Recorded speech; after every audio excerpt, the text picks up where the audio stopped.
Okay, we're here with Max today. You want to introduce yourself to my audience, ma'am? Hey guys, I'm Barber Doll Maxx, owner and barber of Maven Maintenance Mobile Grooming Service, and I'm gonna be heading up TLC's beard today. All right, she gonna get me right, man. We gonna see her skill set. You know what I'm saying? Hook your boy up before we get into the interview, the podcast. So what got you into barbering, man? Oh my goodness. Well, it was 2019, and I wanted to do something creative with my GI Bill. So my mother, Lisa, told me about Fashion Cuts Academy. So I went there. Stacy Neeson. Yeah. From Ocala? Yeah. She's my foster mother. Okay. Yep. Okay. Very good lady. I know Stacy. Went to school with Stacy. Yep. So she told me about Fashion Cuts Academy, and she told me about it like a year prior, and I'm like, barbering? I don't think so. So then I actually went and checked it out, and I was sucked in from there.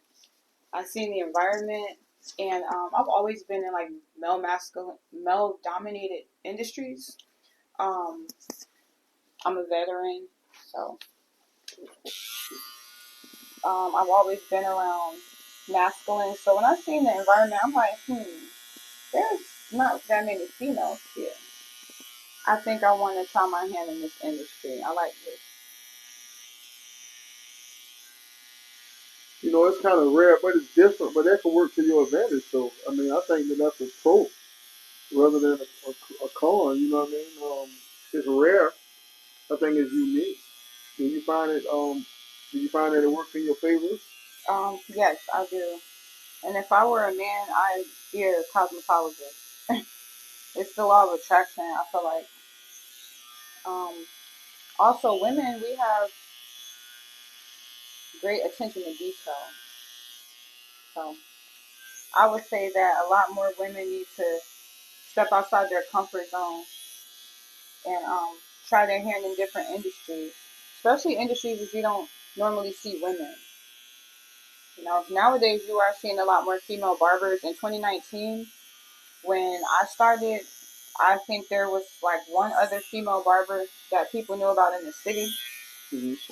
So now we have Ocala is saturated with barbers now.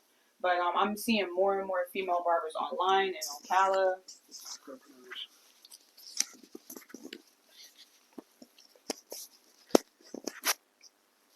Here we go.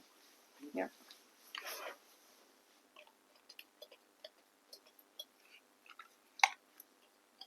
So what you think about I see sometimes when they do.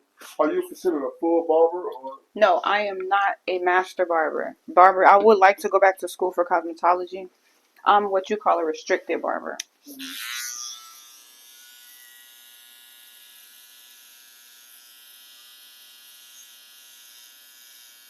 I'm sorry. I don't want Okay. to talk while being so close to your edge and make a mistake. I apologize.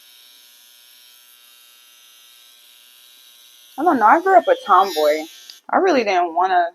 I was totally against anything feminine. It's like, no, I'm not going to do hair. Like, to this day, I'm just now learning how to braid. And I'm 33, and I'm just now learning how to braid. So you got daughters, correct? Yes. I've had to pay braiders to braid their hair. I know how to plait, and I know how to twist, but I didn't know how to cornrow. Right. Now I'm learning. So how long you have to go to school to be a barber? At the time in 2019, 1,200 hours. I think now it's 600, and you only have to be 16 to be eligible to go to school to get your barber's license, which I think is which I think is excellent because that'll keep a lot of our youth focused on something positive instead of running the streets. Or for anyone who's a natural entrepreneur, you can go to selling a legal product and get your barber license. You already have a large clientele base. I mean, why not? Yeah. And that's something, as long as people, that's a smart trade to have, because as long as there are people, they're going to need haircuts. They're going to need things. Definitely. The beauty industry and the food industry. I would say if you could find yourself in those industries, then you're working with something. People always want to eat good food, no matter what ethnicity, nationality, culture you come from. People love good food. Food brings people together. Beautification brings people together. When you go to a barbershop, guys be in there talking just like women. Yeah, there's a lot of that going on. Yeah, I've seen a lot in the barbershop. I tell you that. They keep you up on game, I would imagine. What? Oh my goodness. Having male friends is not for the faint of heart, I promise you. Women, you do not want to know what's on their mind. Oh my goodness. That was a joke. That was a joke. But yeah, I've seen a lot in the barbershop, man. What's the craziest thing you ever heard? Conversation you ever heard? Oh my goodness. Um, I've never been arrested. I've never been to prison, but I hear a lot of people talk about their experiences in life and um,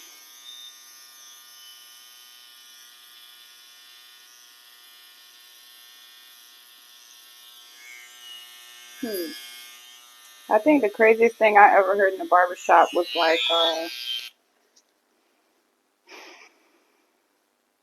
men's point of views on things. Like sitting in the background and just listening. Because I always played like a meek role in the barbershop. I kind of, even though I felt like I belonged there, I still felt like on some level I didn't. Like, I was, like I don't know. I felt like I needed to be seen and not heard. I don't know if that make any sense. Yeah, it made a lot of sense. Like I just felt like I need to be low key in here. I'm already a female barber. I'm fairly attractive, and didn't want to put off the wrong idea. So I felt like also that worked against me with me being in the industry I'm in, because you do have to be charismatic to build proper connections with people. Mm-hmm. So, especially of the male gender. So, you know, but the conversations I would hear when they think I left the barbershop, oh my goodness. I'm like, ooh, this is where men think. I mean, you gotta think, a lot of them will forget that you're there. Yes, you know what I mean? because you're so quiet. Having you there too, it's like. And on top of that, I didn't mind. You become one of the boys. Yeah, I was one of the boys. For real, I'm one of the boys for real. You don't count. I do not care. I really don't like. But it's nice it's nice to know how people really think. Mm-hmm. So that was refreshing. Well, I wasn't offended. Just like people with Kevin Samuels. Oh my gosh, he was so. I thought he was funny. Get it to him from the muscle, man. I'm sorry. But they didn't appreciate him until after he was gone. Yeah.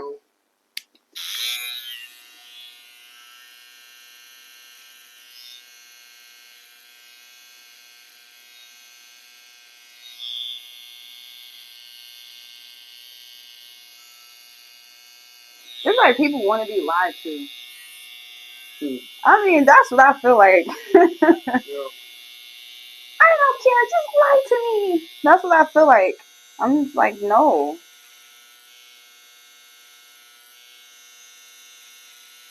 Do you want to grow, or you want to remain delusional?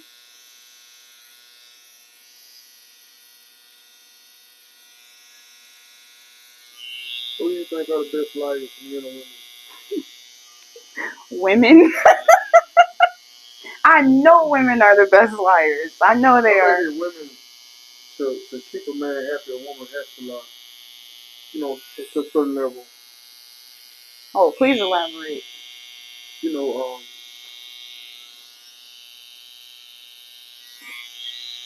Let's say, you get with a man, and he may be a good man. You meet him, he's kind, he's courteous, but in certain ways, he may not be up to standard, up to par. But your job is to make him feel like a man and tell him he's the greatest. That's true. You know, you can't tell him, oh, my last partner was 10 times better than you.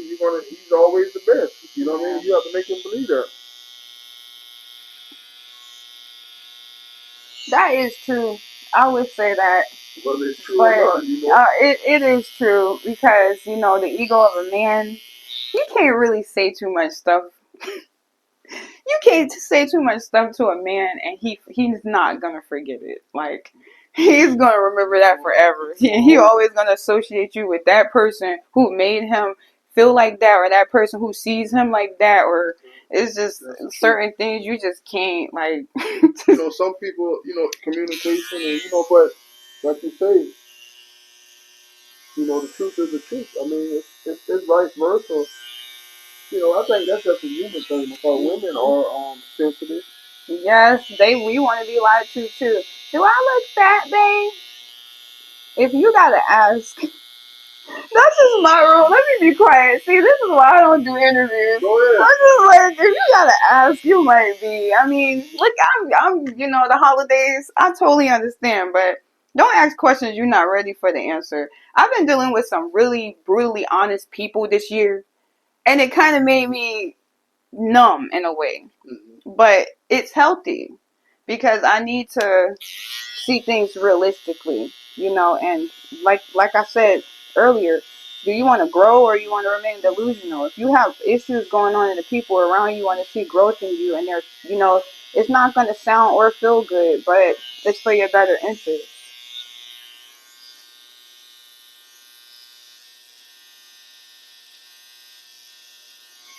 Yeah. Women too, we want to be, I don't know, I have a friend, now you're bringing me to, now you're making me think about something. I have a friend who tells me all the time, I don't know, I think I better be quiet. I think I better be quiet on that one. Oh my goodness. I have a friend who tells me all the time, no man is happy. No man is happy in a monogamous relationship. So does that mean men are lying when they tell you, If a man can truly be happy with the woman he loves, it's no better feeling than being loved the right way. You know, I think as a man, when you're young, it's harder because everything turns, you're aroused by everything. We are visual creatures. Mm-hmm. So we see things, we want things. But it's like, how many times can you do it? Mm-hmm. You understand what I'm saying? Do you believe in a such thing as a midlife crisis?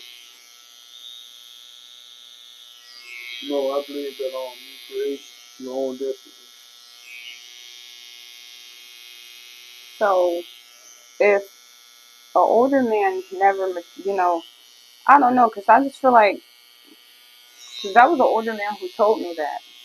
So it was kind of eye opening. I'm like, well, damn, he got to know what he's talking about. It's all on the individual, and it's all on the life experiences. And this person was married. I'm like, you know, I don't know. It feels like torture. If that's how it is, why would someone want to do that to a person? See, men are unbiasedly faithful, whether you believe it or not. Meaning, most men would not leave a marriage, whether they're happy or not. You understand what I'm saying? Mm-hmm.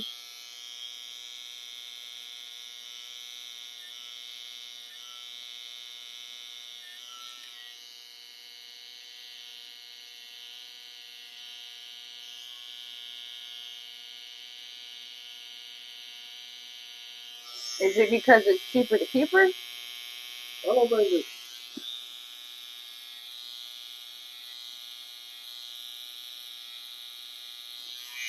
in some cases.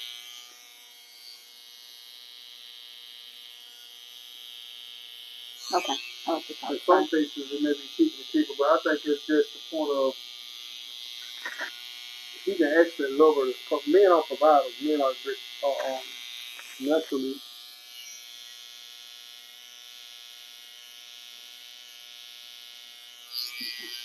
one thing a woman gotta understand that a man can be, he can love you, but be, for a man to wanna lay with you and things of that nature, you can't be negative. It's like a turn off.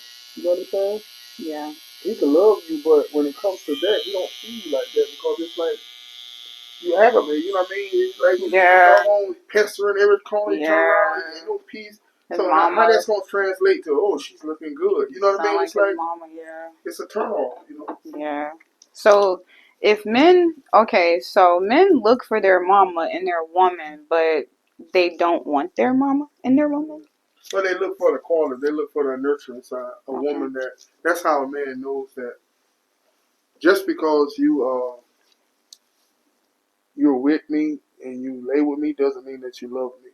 Yeah, that is true. You understand That what I'm saying? doesn't mean you value When me. you care for me, when you do the things that you see the things that I need and you take care of them on your own, lets me know that you love me. That's what a mother does. A mother always have your best interest at hand. Mm-hmm.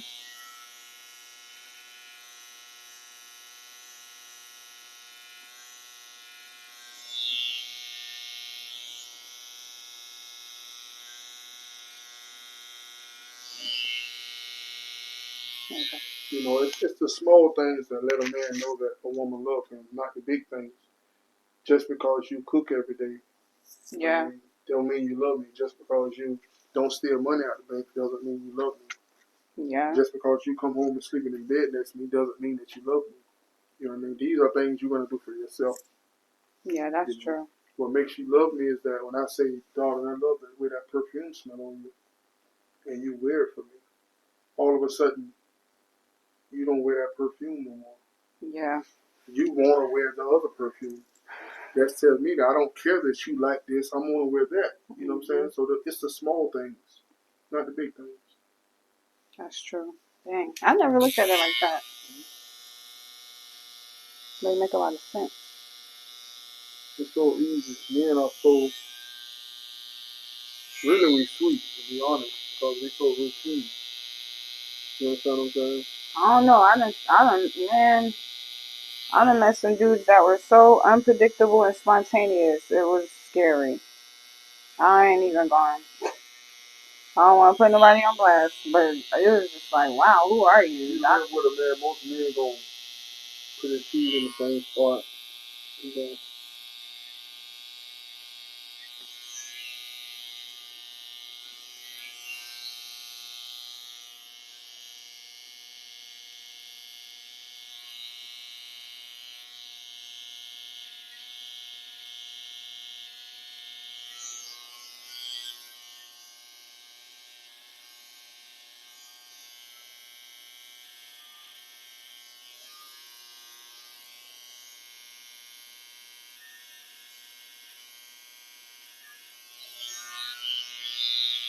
Okay. Mm-hmm.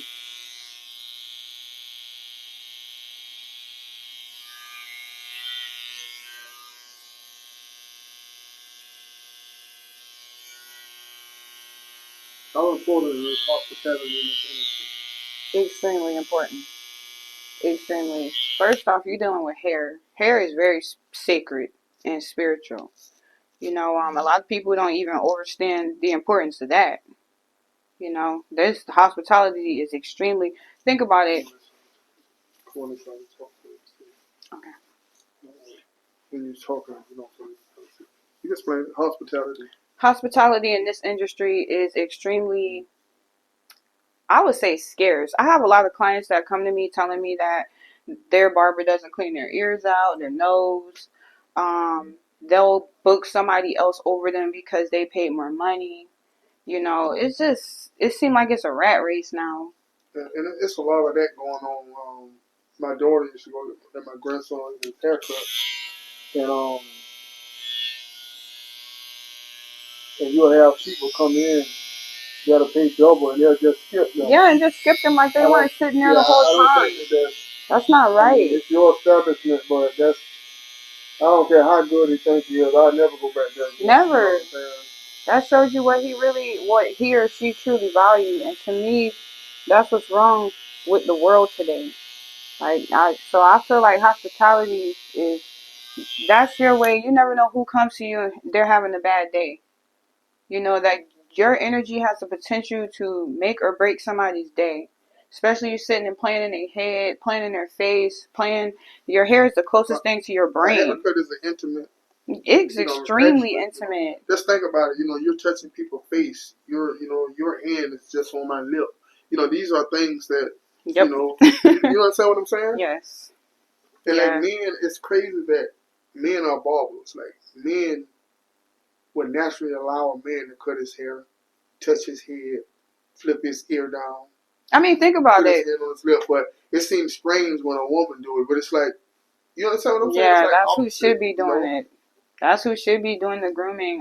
In my opinion. But think about it. Men are so much more friendly with each other. You guys smack each other's butt in basketball, and you know, you guys, y'all rule. Y'all love each other no matter what. Bros are always gonna have unity. Now, women. Now, to me, if I make the statement to you, to a woman, life is a fashion show. Meaning, that's like you as a woman, you walk into a room, you instantly know where you stand amongst your peers. Mm-hmm. Women are always watching. You can take two blanks and notice, girl, she had on purple shoes with them socks and not matched that. And I mean, you know her nail color, you know everything in two blanks. Yeah. I mean, women are so overcritical. We are so hard with each other and on ourselves. But you gotta think about it. Look how we're molded from children. Comb your hair. Sit up straight. Get your elbows off the table. Don't spit. You girls don't whistle. You gotta stop jumping around. Girls don't. I'm serious. Girls I was raised old school. My mama, she turned 75 this year. The woman who raised me. I was raised real old school. Like goodness. So the type of weight and responsibility girls are expected to carry from a young age. Like I was having a conversation with a friend. I'm like, girls always have to be careful through life. Always got to be careful. Always have to be strong. And I feel like the men of our generation, that just the raising processes are differently. It's like girls are raised harder than boys. But I understand because we have a lot more responsibility going on. But still, I just feel like when men are inside the home, like helping raise the daughter, men understand other men. So they're trying to protect you because, you don't understand what's out there. And once you go through it, it affects you for the rest of your life. Yes, that's true. That is true. So they try to shield, Now you say your parents raised you older, 75 now, right? Yes. So basically, you were raised by elderly. So basically, like a grandmother role as a mother. Yep. And she's still raising children. She's 75. She looks 50. I'm like, lady, what are you doing? So how do you think that the raising process different? Well, she kept a tight leash on us. We weren't allowed to leave the stoop. We weren't allowed to go with any friends out anywhere. We weren't allowed to. It was school, church, and home. I was raised in the church. I was in church like 4 days a week. I'm serious. Like she kept a real tight leash on us. I'm sorry. Do you think that made you rebel once you got of age where you can kind of get away and do your own thing? You kind of made you. Yeah, I do. So at the age of 17, I joined the Army. I went to the Army Experience Center and, joined the Future Soldier program. Decided I wanted to leave.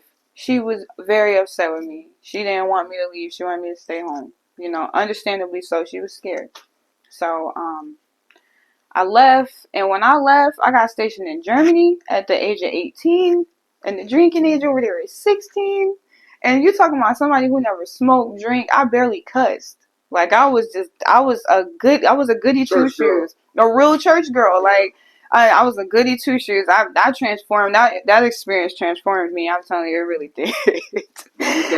And it made me rebel. So that shelter, being stuck in a shell, I just feel like it's not good because it's like you suppress, and it rears its ugly head in the most aggressive way most of the time. So now that you're a mother, how do you take, your life lessons and the things that you experienced, what you felt was right, and you may do things different. How do you apply that to your daughters today? You find yourself acting like mommy? Yes, I do. I'm gonna raise them the same way. You're just gonna have to hate me. They just gonna have to join the army, go to yeah, Germany, I'm people serious. like Yeah, that. you're just gonna have to wait till you're 30, and then you can do all of that other stuff. You ain't about to be. Yeah, my mom, she did not play that. Oh my gosh, I, I hate to get personal, but like we wasn't even allowed to do like lady grooming stuff. No, what you need to do that for? You're a child. I'm like, oh my god. Which God? No. I'm serious. She have never had no problem. I ain't had no problem with. I didn't have the problems that average teenage girl had. She drilled it in my head. You better not bring no baby home. You better not. She took us to have regular checkups at the clinic. She was very. What? When that time of the month come around, she in the bathroom. I'm serious. My mom was all up in there. Like she was no. You couldn't hide nothing from my mom. And what's your perception? Like, nothing. Now that you're a 33-year-old woman. How do you perceive? How do you internalize that now? You still think it was too much, or you think that? Part of me feel like it was. Okay, well, you gotta understand. My sister and I, we had came from a life of trauma. Mm-hmm. So she probably felt like she needed to be extra hard on us in the city we was growing up in. I was growing up in Philly. Philly was not easy at all. And as a child, you don't understand that that's not the role. You don't want to be in the streets. You see your friends out there, their parents don't care what they're doing. Every time you look outside, they're outside. Midnight, they're outside having fun. You go to school, the kids are doing whatever they want to do, talking crazy, wearing the most fashionable clothes. And, you look at yourself and the way you're being raised and you think you have the short end of the stick. But when you grow up, that's when you realize the type of lifestyle your parents was giving you and what your peers lacked. And you see the difference between you and your peers. And I thank God for her because where we came from, we didn't have that type of structure. So I feel like she felt like we needed that. Yeah. And and now that you look, those same friends that you thought had the best life and they get to go here, they get to go there, and you look at the difference now. Because if it's never in you, it can't come out of you. You can't give what you don't have. That's true. And you can't give kindness and understanding, and you can't give integrity if no one ever gave you integrity. They never showed you how to be that type of woman. You know what I'm saying? That's true. I'm telling you, up there in Philly, everybody got an attitude. Everybody aggressive. The kids don't smile. It's dark and gloomy.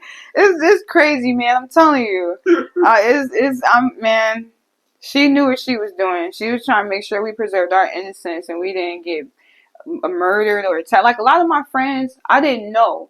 They had to sell drugs to take care of their parents because their parents on drugs or something. And they gotta take care of their household because they the oldest, and that's why they not in school. And every time you come outside from school, they on the corner. A few of my friends, I didn't know that was their story, and they would look at me like, "Oh, you so lucky." I'm like, "Bro, you have no idea. I was just eating at Interfaith a few years ago at the soup kitchen. Like I've been homeless before as a child. I was in foster care. Like I went through some situations." So when I got adopted and Miss Ethel got us, I wasn't trying to do anything to lose that. I was like, we finally have a home. We have clothes that fit. We have parents, a parent that's going to be there. Miss Stacy was an amazing mother. I had a memorable birthday. So who is Miss Ethel and Miss Stacy? Miss Stacy was my foster mother before I got adopted. Miss Ethel was who adopted us. Okay. Yeah, my sister and I. Now, here's the kicker. Miss Ethel, my sister Beatrice who passed, she was my younger sister. Miss Ethel is her great aunt. So if it weren't for her, I'd probably have been still floating around in the foster care system till I aged out. You know, I really thank God for her. I really do. You know, and I noticed that you have a heart for the homeless and things of that nature. You know, someone just informed me that a lot of the homeless, a large percentage of homeless people are former foster kids. You know, you also want to start. You want to inform my audience on something you want to start dedicating to your sister, correct? Yes, guys. In the next year, I would like to start a nonprofit, uh, pop-up soup kitchen called BDB's Bowls. My sister's name, her nickname was BDB when she was a child. She passed in 2020 due to drug addiction, and she lived a pretty rough life, but she was very strong. And I have a tender spot for recovery patients, homeless, and foster care children, people in need, period. I pulled up the interfaith once and started cutting hair. So I would like to start a nonprofit where we can cook hot meals and go out to Tuscaloosa or go to one of these other places where we know homeless people frequent or sleep overnight and just get them a hot meal. So you don't know what that means. She felt sorry for TLC. She seen me looking rough. So she said, I'm going to cut TLC hair. Cut this homeless man hair. Give him a fresh cut. Seriously, change his life so he can get that job interview. Straight up. Straight up. So, you know, sometimes siblings grow up in the same household and go different paths, you know. Sometimes the trauma that we experience as children, some embrace it and some, you know, run away from it, you know. Yeah, I was terrified. I ain't gonna lie. I was a safety patrol in school. I was a dare bear. I used to tell my friends. Ain't no safety patrol, all that. You Yes, I was. People, I was again. No, I'll write you. Yeah, I will write you up if you don't do the right thing. Oh man, straight. I'm sorry. I don't know. I just. Yeah, I was a dare bear. Yo, people let people run in the hallway. Yeah, my friends used to hate when I come around. I'm like, ugh, cigarettes, bro, you stink. Like I was down like, you smoke weed? Ew, your breath stink. I'm telling you, growing up, that's how I was. And then, never say never because somehow God will make sure you have that experience so you can know what that's like. So let me ask you something. So, you know, most people, you know, you can't stand the cigarette smoke. To me, I can't stand the cigarette smoke. I wouldn't even be with a woman that smokes cigarettes. Oh man. I used to be like that. I just. And I'm like that now. But there was an in-between period. But go ahead. Yeah, but you know, how did it get from I can't stand this cigarette smoke until, let me try one of them. Boy, oh my God. Now you're taking me to a chapter in life. Man. Being in certain environments. When I got out the military, because I had been so structured, like from my childhood growing up, I had no control over my circumstances. I had no control over what parents I wanted to live with, where I wanted to go. I'm sent all the way upstate to a new place with a bunch of people I don't know, which I was grateful. But I'm like, dang, I don't look like none of these people. I look in photo albums. They can't tell me anything about who I am. So then I went to the military, where that was like moving from one parent's house to another parent's house. They take care of everything. You be here at this time in this uniform doing this, and you can't say no. So my life was just so structured. When I got out of the military, I was like, I just want to do what I want. I just want some experience. So I tried different things. And at one point, I did smoke cigarettes. That was like 4 years ago. I stopped smoking. I was smoking Marlboros. Oh, Lord. I was smoking Marlboros. Oh, my goodness. I know what kind of man you was around at the time. No. Mm-mm. Well, I always... Oh, my goodness. What does that even mean? You know, certain people smoke Marlboros. Oh, my God. I tried Newport, but Newports used to make my stomach hurt. So I'm like, But what would make you, like me, I'm a man, I've never done a drug, I never smoked a cigarette, never drunk a beer. Baby Jesus. And it's like, to me, there's no purpose. It's like, what will make my brain say, oh my God. Well, did either one of your parents? My mom smoked cigarettes. She used to smoke cigarettes. And your dad? No, nothing? No substances? But You know, my dad is like me with it. You know, he say he tried. You know, it doesn't do anything for them, for me anyway. Like, to me, I want to get away. If that makes sense to you. You want to get away. What I mean by you know, when you're younger, you do things in life. I want to get away. I want to have a clear mind. Oh yeah. You know what I'm saying? I don't like to be right now. For me to take medication, it does a number on me. Whatever it's supposed to do, it do it. Dang. You understand? Yeah, like pills and stuff like that. Yeah, because I'm not. My body is a virgin to when it comes to that stuff. You know what I mean? And like I has, it's nothing in my mind. You know, there had a time where I was in the streets and drugs, all kind of things, and you go to the strip club. I don't been at a higher little part of life, and I'm the big guy, so it's all the women, oh big daddy, they're big, so. And my partners be like, boy, you gonna drink something tonight, or tonight. You know what I mean? Nope. Bring me that Sprite. Bring me that water. Oh my God, that's I want Shirley the bottle of water. I want to see it because they be on Baby Girl $100 again, but slip some gin in there, slip. You know what I'm saying, or whatever. But that's crazy. But now they respect that. Right now to this day, I was over one house and I was just joking around. I was like, man, go on and give me one of them beers. I'm gonna drink one of them beers. And he was looking at me, no, man, you crazy, man. You know what I mean? It's like they won't even let me. Yeah, no, if I wanted to. No, you know what I mean? because you went so long. Yeah, that's like, nah, you don't need it. But I just, to me, but like you say, you've been through so many things and it probably was a stressful time in your life.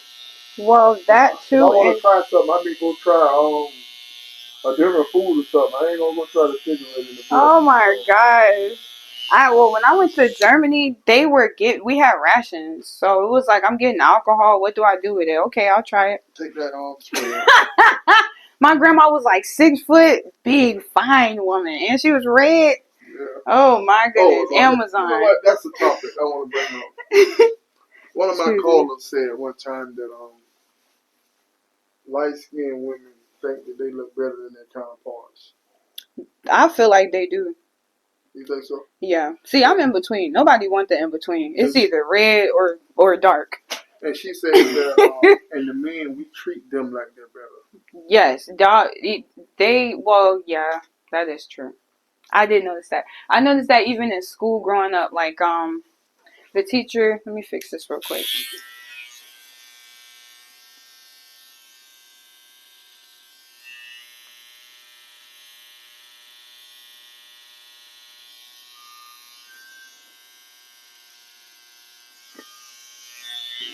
Yeah, I noticed that from a young age. Even the teachers will treat you differently. The boys, other girls, I don't know, in the black community, that is a thing. Colorism is a thing. The whole paper bag test and the blue vein sisters and that stuff is real. What is that? If you can see the veins in your skin, the blue veins, then you're light enough. Go check it out. I'm telling you, you want to talk about colorism I guess, and African American. Especially with women, I didn't understand that was a thing like so important. Like, and what's crazy is that I love red women. Your mama it's crazy that, and I had to ask myself if it was a set of twins, identical twins, and one was light skinned and the other one was brown skinned. And they said, which one you want to go on a date with? I'm going to say the light skin. That's crazy. I'm dead. You know what I'm saying? Yeah. That's crazy. But you know what, though? Like, I don't desire to lay with a Caucasian woman. I would not lay down with a Caucasian I think I don't got no desire for that either. I'm not the Caucasian woman, but just Caucasian, period. I'm not racist, guys. Right, but it's just what's attracted to you. I just don't, I don't know. I mean, I would risk my life for them. I'm befriend them, everything, but just desire to. It's a thing in the South. It's like the dark-skinned men have to be with a light woman or a other ethnicity, someone they deem as exotic. And then, like, lighter complex men tend to, like, lean more towards dark. You borderline, what you consider yourself? I'm in between. I'm brown. Don't nobody want the in between. You ain't one shade up. I'm in between, man. Look at the inside of this. Look at that. I'm dark skinned, actually. Yeah. Yeah, I'm dark skinned. We about the same complexion, y'all. Yeah, right. Look at her face and look at her face. That's because the light shine. You know, light. Both of us in the same spot. Like, no, he a little lower. I'm a little higher. It's just the light. We about the same complexion. For real though, my friends just think that was so funny. I'm like, I am. Like, y'all, there is no difference for real. But society, we live in society. They'll tell us one's better than the other, or it's a blame why so long our people were taught that the other race was better and beautiful, and we wasn't. So we're only a couple years off of that. So I mean, it's not like it's Jim Crow and Willie Lynch and all of that.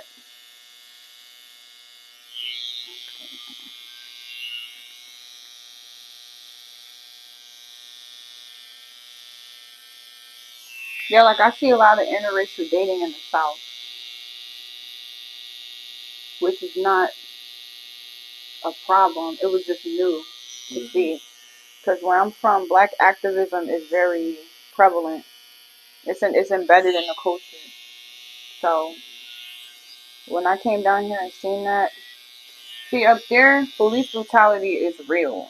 Like they war with the cops up there, shootouts, and it's bad. It's like a war zone. It's like Gotham City. Anybody familiar with Batman and DC Capcom? That joint like Philly is like Gotham City. I'm serious.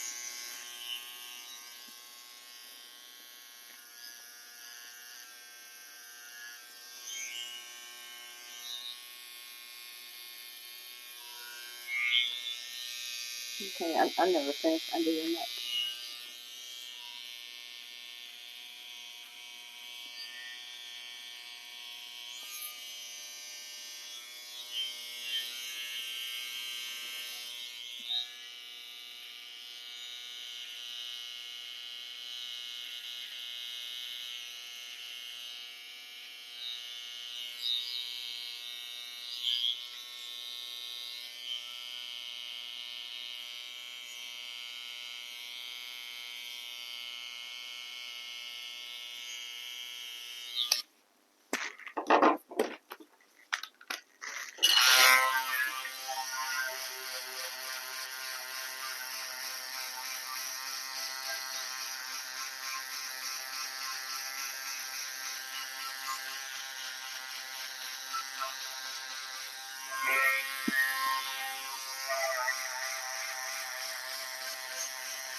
I feel like in the black community, there's a power struggle. Like everybody want to prove I'm stronger. No, I'm stronger. No, I'm stronger. No, I'm stronger. Like, and then the women, I would say we are extremely aggressive. I understand a lot of us carry a lot of weight though, and we're the way we mold it, you know.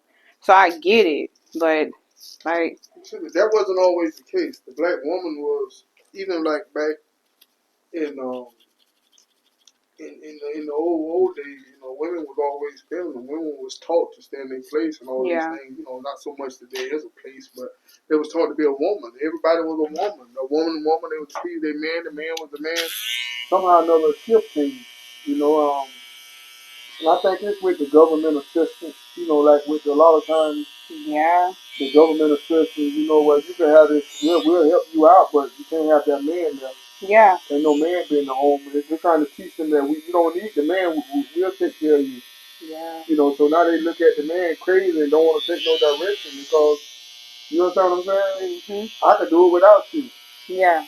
I don't need you, That did help break up the black family. That cracked a lot of things. I was coming to the office yesterday and I seen two homeless people, a man and a woman. And that woman has a man. She's homeless. Yeah. She got a man that's by her side. That man is homeless and he have a woman. Yep. But you got women out here today who can't get a man to save their life. Yeah, and got everything anyone would want. You understand what I'm saying? Yeah. So how is that possible? Standards. The way, I mean, yeah, it gotta be their standards. Like, you want things that's outside. I don't know. Because I used to look at that too. Like, this woman, like, you know, for women, because most women, we feel like once we reach a certain weight, we're undesirable. So I'm like, this woman, like, 300 pounds, 5 kids, big, beautiful house, and a husband. And he's what most women would probably say, he's too good for her. How did she get him? Because the type of woman she is. And the type of woman she is to him and her standards. Yep. If you run around trying to look good, thinking you're pretty, Gonna hold on. Looks is not everything. A man would take, that's why most men, when they cheat, Oh my goodness. It'd be with somebody that's like, wait, don't even look. and see, but the women, instead of saying, she don't look better than me, I look better than her, you can't see What is her. she doing though? She's talking. Yeah, what is she doing though? Like, It to him. She makes him, you know what I mean? You understand what I'm saying? She's appreciative of him. She's not complaining, crying, whining all the time, bickering, unappreciative. You know what I mean? You know, a woman don't understand what makes a man marry one woman and not the other. what make so I have a question. Do you feel like in our community black women deal with mental health struggles more frequently than other cultural women? Oh yeah, I think we as a people. I mean other ethnicities, I apologize. I think we as a people, but I'm not a firm believer. You know, I understand what happened to our ancestors, but that stuff didn't happen to you and I. You know what I'm saying? We went to school with white kids and Mexican kids and Spanish kids. So the same lesson that was taught to them was taught to you. You understand what I'm saying? I feel like you may have to take 10 more steps to get there, but the point is you can get there. So I'm not the one to make excuses for that when you're healthy, when you're able. You know what I mean? So I don't know. I think it's an individual choice. You know, I mean, I think, I do think childhood trauma. I think those things can make you stronger. How that person is built. Yes. I know for a fact it can. Seriously, it'll make or break you. It'll show you how you build. Yeah, like, I don't like when people use childhood trauma for why they can't do something, or I ended up in jail because my parents, like, no, that's not true. Well, I'm going to tell you something now. Childhood trauma is real. Yes, it is. You know what I'm saying? If you never deal with it, it's hard to understand. Like some people say, one person depressed, but all you got to do is just stop thinking about it. Yes. It doesn't look like that, Yes. Everybody don't have the same mental makeup, and what's common sense to you may not be common sense to the next person. I have a friend who loves to scream, mental health ain't real, y'all just weak. I'm like, wow, that's a bold statement. She'll say that no, that's a man. That's coming from a man. He'll say that until a woman he loves leaving suicide mental health. Yeah, seriously. Or a child passed away or something like that. These things affect you,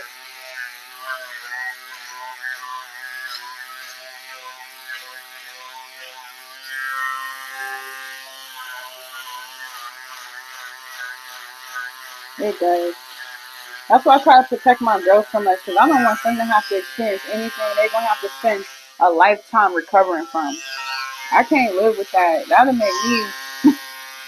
I can't live with that. I feel like my job as a parent was... I failed them. I will feel like that, so...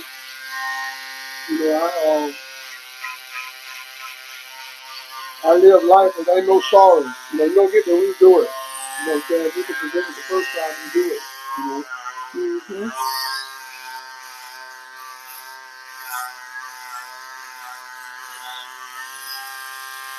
Yeah, mental health is real. I think there's a stigma in the black community about that being a weakness, and taking medicine is a weakness, and going to the doctors is a weakness, and there's these misconceptions we have. Like, there's a balance of both. Yeah, they sell things. Yeah, excess of anything is not good. So there's a balance. It's a balancing act. Holistic healing and pharmaceutical healing, I feel like, is the balance. You need both. God put stuff here for us to utilize to keep ourselves healthy, to have a stronger connection with Him, to make money for ourselves, to nourish ourselves, you know. But at the same time, He put doctors here who have the knowledge to help you in more dire situations. So I feel like there's a balance of both in our community. Like, I noticed that there's like an epidemic of children being diagnosed with autism. I was against children taking medications, but my mother told me that some people need medication. So that's an example. But you can't allow the school system. Like I remember my son was you have to know yourself. So I know my children. I was the type of kid where I'm gonna finish my work. I'm done. If you ain't challenging me, I'm done. Now I'm gonna aggravate everybody else. Mm-hmm. And my son, he wasn't getting challenged. So he did work. He's going his work, but now he's distracting other students. Right. And so you want to tell his mom that he's ADD or whatever they call it, ADHD, ODD. You want to give him a pill or a medicine to calm him down, but you're not challenging him. Advance him, but see, your mind won't tell you, oh, this kid needs to be, this little black kid is, he's advanced, and we need to skip him a grade. We need to put him in an honors class and challenge him in some kind of way. Right, but no, he's just bad. All you see is bad. So, you have to be careful. Don't just let these people do anything to your children and don't be giving them medicine. You want to stay on the phone and you want to go out on a date so you give your kids this medicine to put them to sleep. That stuff ain't right, man. Yeah, it's going to come like the bite you in the future. Someone was just telling me they work at a place with kids and they overheard one of the moms telling the kids, hurry up and get your head in there. And wait to drop your head off and guess how old the child is. 2 years old. Yeah, it'd be like, why are you talking? That's the attitude that you have towards your child. That's just ridiculous. So how this teacher supposed to, this person is supposed to treat your kid, but that's how you treat them. Yeah, that's ridiculous. Most of the time, they look at the teacher like a savior because what they have going on at home. Mm-hmm.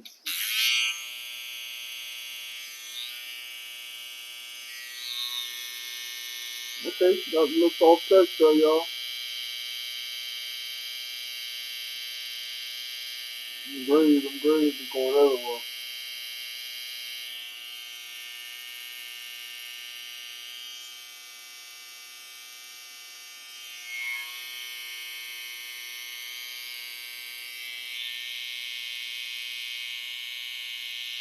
Okay, she got the chops trying to bounce back a little bit, y'all. Okay.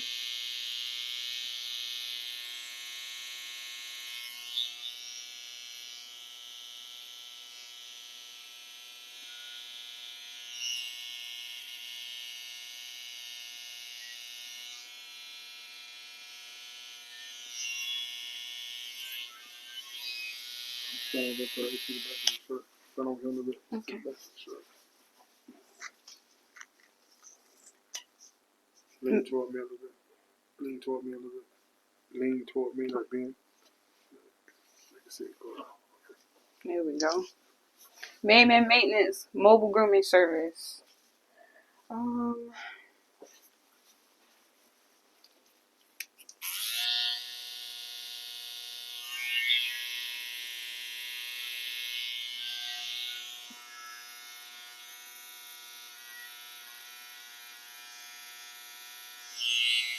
I feel like I could pick up a pair of clippers and just cut hair because my uncle was a barber.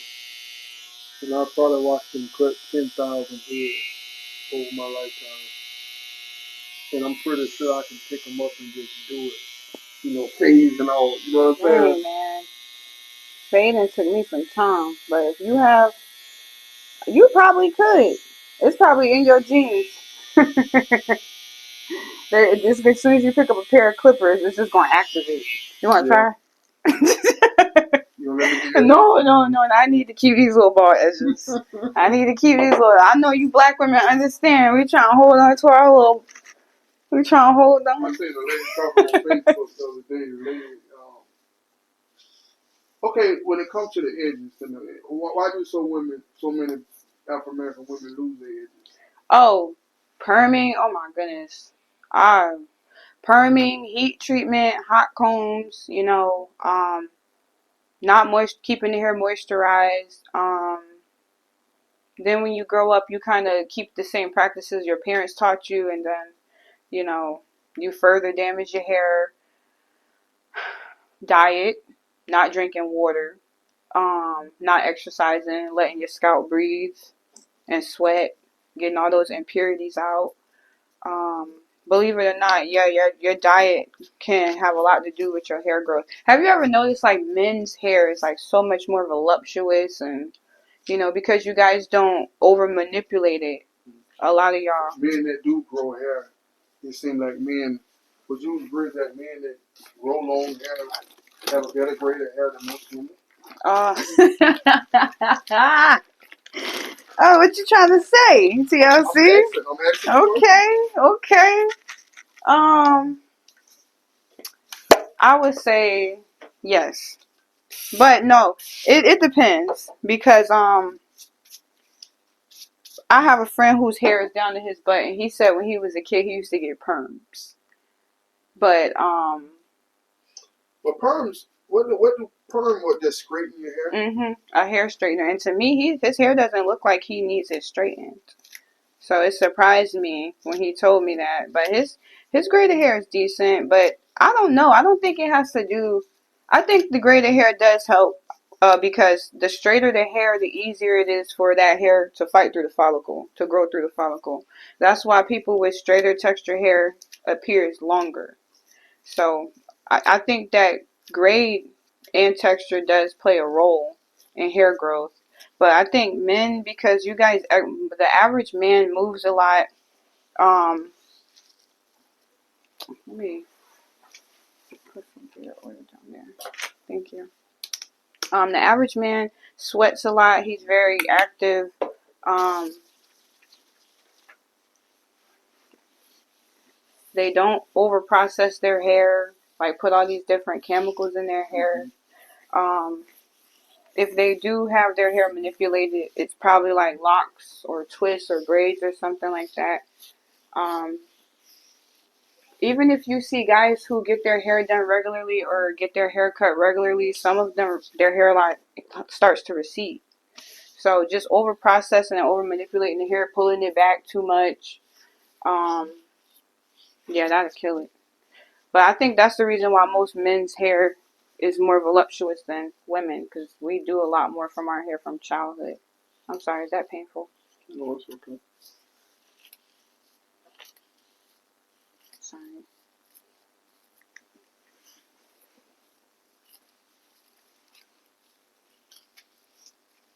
Like, you guys have the lashes, the hair, the stamina, the world. Y'all born You with it guys. too until y'all mess it up. Well, who taught us to mess it up? Listen, okay, you think that women? I'm just Okay, joking. I'm just joking. you take Mom, women, I'm joking. you take women nowadays with these BBLs. Oh, with these boy. who do you think they do it for? The men or the women, or they or themselves? A combination. Well, outside people, because it's they like to compete. Women like to compete with each other. Why? Exactly. I don't know. Exactly. And So men, they do it because they think that's what men are attracted to. I'm sorry. And plus, society. I'm so sorry. these grades, I should have picked one. Somebody tender bearded. I'm just joking. I'm joking. Oh my goodness. I'm sorry. That's my favorite part. Combing out the beard and hitting them with that alcohol. I was just Boy, joking, anytime that woman can see us in pain, we got to take it. Boy, they all down for that, boy. guys. Oh my goodness. I'm just joking. I don't like to see a man cry. Yeah, right. I was joking. Seriously though. That is it's funny. I know y'all seen the Instagram videos. It's funny. They be about to run out the chair. Alright. Them things will. They see gray hair, but these grays are stubborn, man. I hate the way they. It's okay. It shows wisdom. I'm not gonna. You dyed? No. You ever dyed your hair before? No, no. Okay. How do you feel about older people dyeing their hair? I think let it be, man. You are who you are. You know they gonna love you for you. Yeah, for real.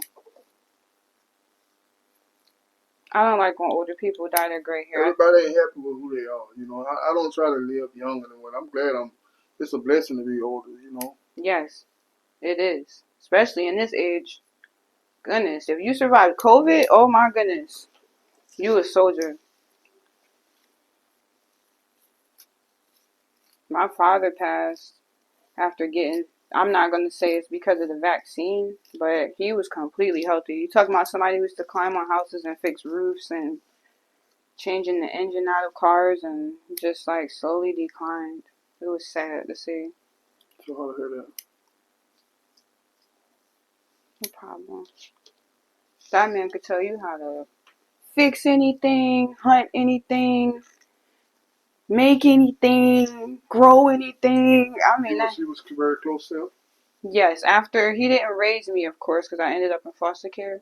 But after we reunited in adulthood, he was a large part of my life. He was. Did you have any resentment towards your biological parents? Growing up, I did. Well, not so much my dad, because I didn't see him that much. The emotional connection was with my mother. I was very, I was angry. I was a very upset child for a while. I used to write. I won a lot of competitions from writing. Writing was my safe space as a child. What's wrote poetry? Poetry, short stories, but I won competitions for my poetry. I wrote a poem called "Mommy's Little Girl." Do you think that your relationship with your mom make you cling to your daughters even more?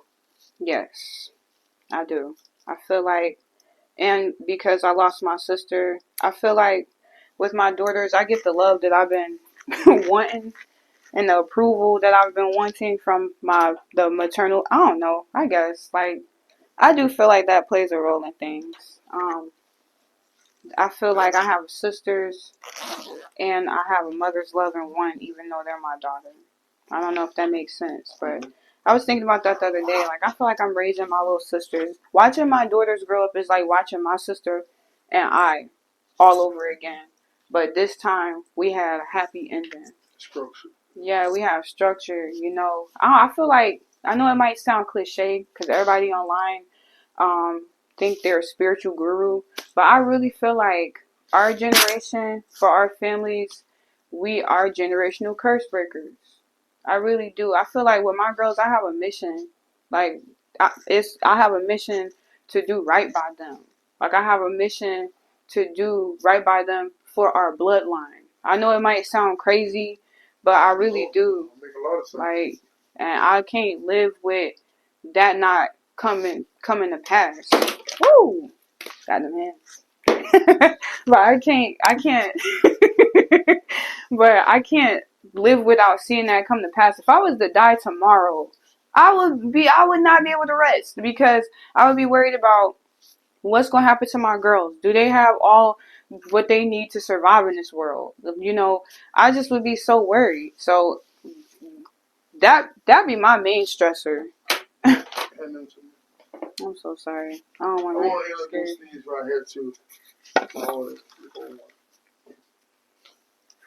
As we look at these things, and which one of these is more important? Which one you think the world needs more of? Hear no evil, see no evil, speak no evil.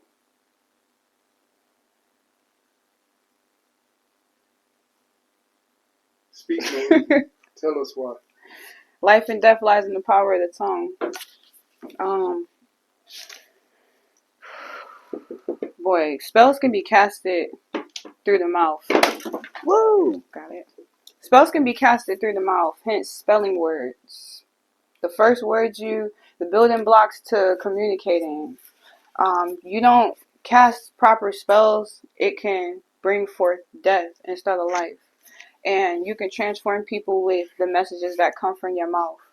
Um, this one can talk to this one, and then he can spread the good word. You understand?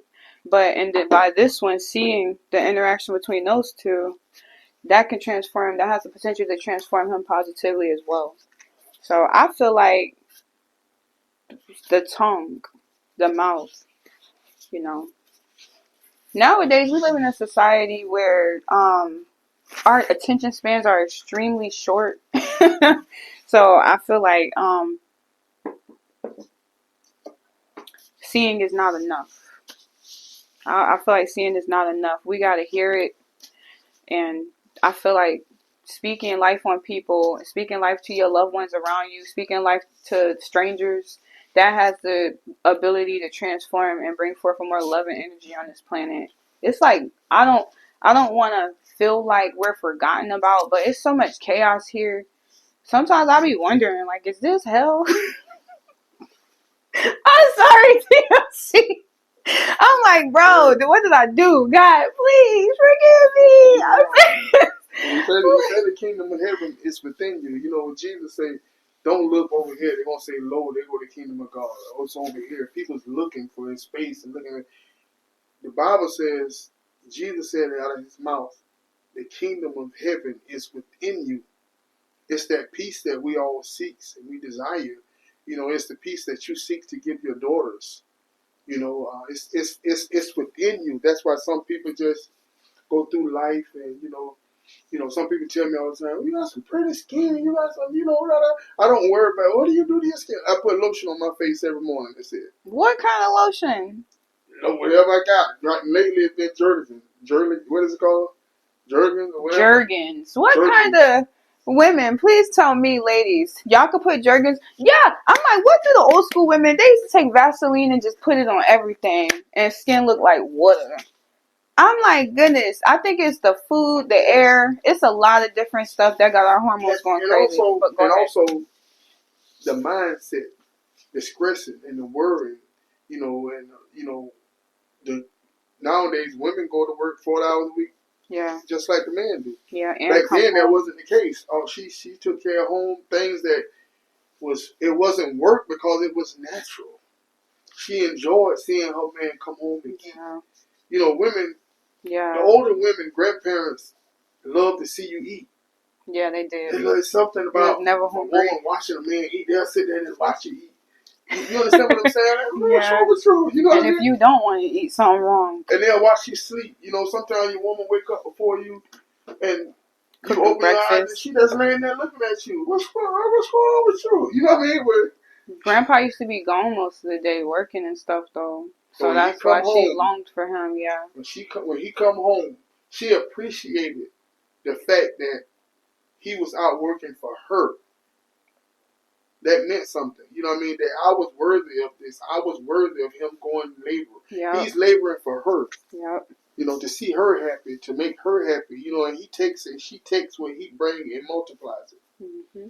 She gonna make 16 biscuits out of this now. Yo, out of that bag of flour and them eggs and a little bit of salt, that milk, and for real. Put them drop biscuits on them. What? She might not roll it out all the time. She'll drop them drop biscuits on. Oh my gosh. Yeah, roles where everybody understood their role back then. Now roles and genders are so... You know, you watch these class reunions. Goodness. You know, I might get a little slack for this, but you watch these class reunions and the women are dressed eloquently. They're dressed feminine, but they'll walk down the aisle dancing like a man.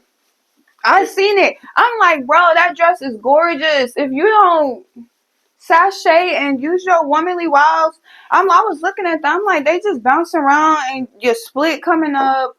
Then some of them there kick off their heels and be with this nice, your full face of makeup, nice dress out there barefooted on it. Like it just, It my just take mama would all have the what? feminine. It just take all the It's womanly just, out of it. I don't see how that attracts the men. I don't And either. then the men do the girl dances. Yo, I was just having this conversation with with my boyfriend Brandon. I was like, Young Thugger got y'all twerking, man twerking. I'm like, this is twerking. That is not no dance no man should be doing. If you identify with being a masculine. And you know, we gotta be careful because nowadays No, you gotta be careful. You speak the truth. You know, and let the truth see, to me, people are the problem with the world is no one wants to offend nobody. No one wants to tell me I'm fat. No one wants to say you obese. If you're obese, you're obese. If you're ashamed of being obese, do something about it. Yeah. See me in the gym working. You understand what I'm saying? If you have a person that chooses to be feminine or homosexual, whatever, and you say you're gay or you're homosexual, they get offended. Yeah. Why are you offended? You be proud, love yourself, no matter who or what you choose to be. Love it. Why do I have to put myself down in the same breath of lifting you up? I mean, that's what I don't everybody understand. don't like the same thing. Like you said about the lady who's 300 pounds and got a husband that love her to death, whatever. Mm-hmm. I mean, some people like the big women. Some people don't like the skinny woman. Mm-hmm. And it's like that'd be hard for people to believe. I ain't gonna lie. Sometimes I be looking like, why do y'all? I don't know. Every woman has things with themselves that they want to change. So, me and myself, I feel like I'm a pretty big woman. Like I'm not petite. I'm not little. I'm 5'5". I'm about 165. On a bad day, 175, 180. This time of year. I like around the time. Holiday time, well, I'm pushing like 175, 180. And I'm like, what do you see? And like, I got all these little lady lumps and rolls and stuff. And like, what's up? Like, why are you here for real? But some people really do like that Venus. Some people really do like that Venus. Have you seen that Venus statue from back in the day? I gotta show you. I'm gonna send you a picture of her. You can look her up when you get a chance. But some people do actually really like that body shape. And I'm like, dang, okay, that's nice to know because society will have you thinking you ugly and unattractive and need surgery. I'm explain something to you about a man. You ever seen a man with a lot of money with an old truck? Yes. See, he loved that truck. You understand what I'm saying? Because it's reliable. He loved that truck. He loved that truck. Now, he ain't gonna never trade that truck in. But when he get ready to go out of town for the weekend, he'll go rent a nice car. Yeah. He don't want to own that car. See that woman walking around with that body, you say look like that, that's nice to drive over the weekend. You get up there and try to tear that rental car up. That's a sports car. That's a Camaro. You got what? You mash the gas. You try to dog it out. For real. You can do anything to this car, and there's no consequences. No one wants this car. It's your first time driving it, but you don't know it's 100 people don't have this car before you, doing the exact same thing you're doing. It has no value. You understand what I'm saying? Yeah. But that old truck, he'll take the motor out, put another motor in there. That old truck, I don't care what happens to that truck, that's his baby. Yeah. And see, and that's what it is with men and women and wives. And, you know, a man can have a wife, love his wife, love her. He could look and say, that's a pretty girl. And he might hunt her and get away with it, but she means absolutely nothing to him. And she feels that. She might have got her a couple of dollars, but at the end of the day, she has to feel empty. Thanksgiving just left. Christmas just left. Where he at home. Yep. You know, and sometimes that other car is a nice car. And sometimes that other car can potentially turn into an old truck. That car could turn into an old truck. Oh my goodness. That car surely can turn into an old truck. That is true. And sometimes that car look better than the truck. Yes. You know what I mean? Most of the time, the car look better than the truck. But one thing is hard for that man until that truck just blow up, start smoking, and put him down on the side of the road. Yeah. He even if he decides to leave the truck, and drive this new car that's coming in the truck, that truck gonna be in the yard somewhere. He's still gonna keep that truck. There's a lot of men that, especially in the older generation, that have a wife at home. You know, that wife knew that it was somebody. You know, there's a lot of men had 2 whole families. Yep, my granddaddy was one of them. Yeah, you got him a whole other family. Oh Somebody my took him goodness. off. You know what I'm saying? But that woman knew. But okay, what you gonna do? Get mad and make him leave you and go over there? She gonna have him all the time. Now, what you Yep. gonna do? Yeah. What you gonna do? Yeah. Oh my goodness. You know what I'm saying? But I mean, it's weird, you know, and it's almost like, you know, we was talking yesterday, and it's like in times past, man, men had men and women. Yeah, they did. You In know, the olden times, if you can take care of them, that's the way it was. But you know, they tell us different. yeah. Go ahead. I'm sorry. Go ahead. The Roman society, I think, changed things for us. Like when we were conquered and things, that changed a lot for us. When you look at ancient blacks, they had concubines on concubines on concubines. That's just how it was. Like, and women understood that, and it was, you know, it was second nature. But Roman society, monogamy is taught, and that's what we adapted. So that's where you get this. And I feel like monogamy, which if you want to be with one person, that's fine. That's not a problem. And if you can do it, then that's fine. Because there are people out here who are naturally monogamous. But I feel like a lot of marriages are failing because people don't know themselves. They're not honest about what they want. They're not honest with their partner about what they want. They don't know their damn partner. They don't know their self. You know, they don't know what they want. They still growing and learning in life. Getting married super young, and then just if you have the strength to withstand all of the different trials and tribulations that come with a marriage over time and decades, then by all means, you know, good luck to you guys, and you know, thank God you guys survived through the years. But the average couple, I don't know, I've seen a lot of broken families growing up. So it traumatized me to get married. Like, and I feel like monogamy, and look at the way of the world now. It's coming out that, you know, men are not happy with one woman. But it seems like nowadays women ain't happy with one man. You know what I mean? Yeah, like now women got a husband and a boyfriend and a boy toy. Or they just, you know, I believe that, you know, I'm a spiritual man, so I believe, you know, I understand spiritual things, you know, and someone was sharing with me that their granddaughter was like 12 years old and she was sexually active, you know, and I was like, I'm not ready. well, she has been doing it already.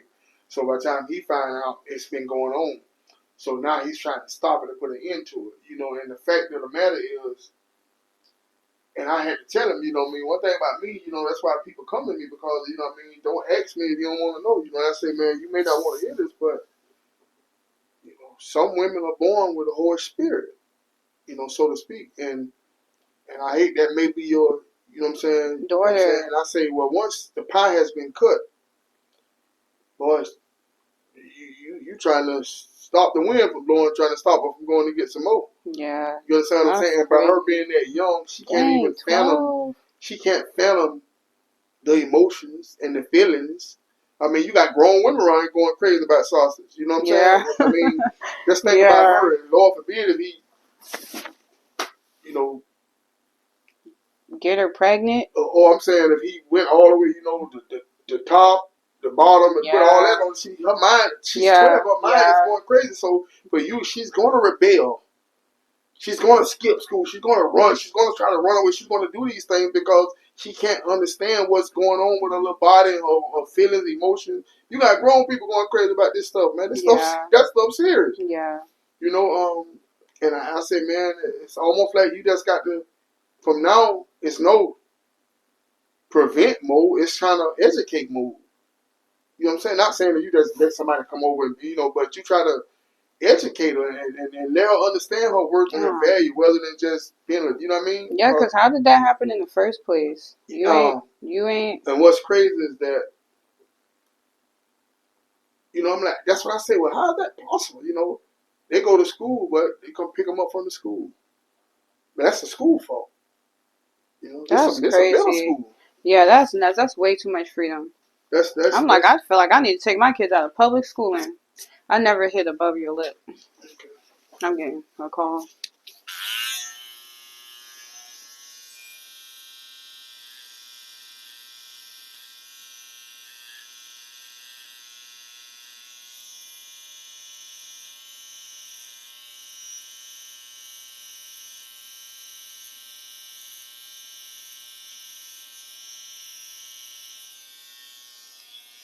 Touch your lip for me.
Sorry about that.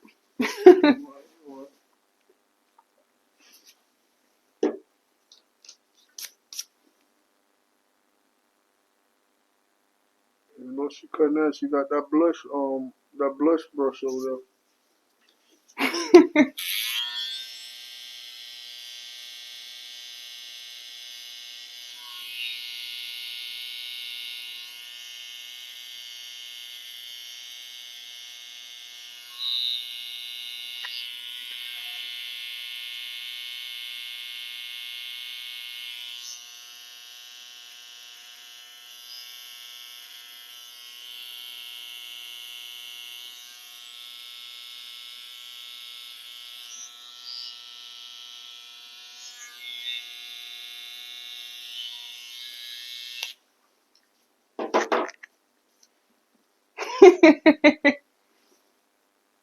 Maxi scissor hands. there. Okay, so Max, we want to give my audience your final thoughts. What kind of message you want to get out to the world? You know, promote all the business. Let them know what you got going on in the future, man. And you know, and tell them how can they reach you. You can find me on Facebook and IG at Max underscore the underscore Muse. My website is www.muse, M-U-S-E, merch, as in merchandise, E as a 3.com. I make wax melts, candles, cut hair. I'm also a special needs barber. I have a mobile grooming service. I will pull up on anyone who can't make it to a traditional barbershop for medical purposes. Um, I'm also starting a nonprofit pop-up soup kitchen soon called BDB's Bowls, like we spoke about previously. Um, Also, I'm working with Vets Helping Vets and Volunteers of America. I do several nonprofit free haircuts for vets events throughout the year. So about 3 to 4 events throughout the year. Um, I also work with recovery homes, doing free haircuts for them. I'll be doing an event with the Boys and Girls Club soon. Also, I sing. I'll be singing, performing January the 25th in MLK Field um, for a community event. I'll be posting information on my Facebook about it. I do a lot. I be forgetting. I do too much, honestly. I'm a Gemini. But yeah, you guys can check me out on all of those platforms. The name of my business is Made Men Maintenance Mobile Grooming Service, and I'm starting this from the ground up by myself. Graduated 2019 from Fashion Cuts, and I'm new to this city, so you know I really gotta work hard to build clientele. So you guys come check me out. So with this singing career, what's your go-to song? Oh, my go-to song. Hmm. Goodness, you put me on the You gotta have spot. a go-to song. If you met Oh Quincy Jones goodness. and he say, "Okay, give it to me. I got 3 minutes." Oh, Give it to Anita me. Baker. Anita Baker. Yep, Anita Baker. I'll sing a snippet of Sweet Love. Ready? Ready? With all my heart, I love you, baby. Stay with me, and you will see my arms. I'm nervous. Will hold you, baby. Never leave. 'Cause baby, I believe this is love, sweet love. Got me calling out your name. I feel no shame. I'm in love, la, la, la. Sweet love. Don't you ever go away. It will always be this way. I'm nervous. My voice is shaking all over the place. Tell my audience your name one more time, young lady. Max the Muse, aka Barber Doll Maxx of Made Men Maintenance. All right, and remember, we only got one life to live, and it's a whole lot easier with love and communication and a fresh cut. But let me get over this camera and let y'all check out his cut. See what she got here.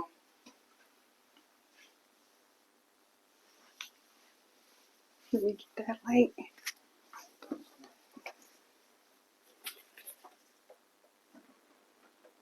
Okay, there we go. TLC, cheap love, communication, you know what I'm saying? Max the Barber, we out.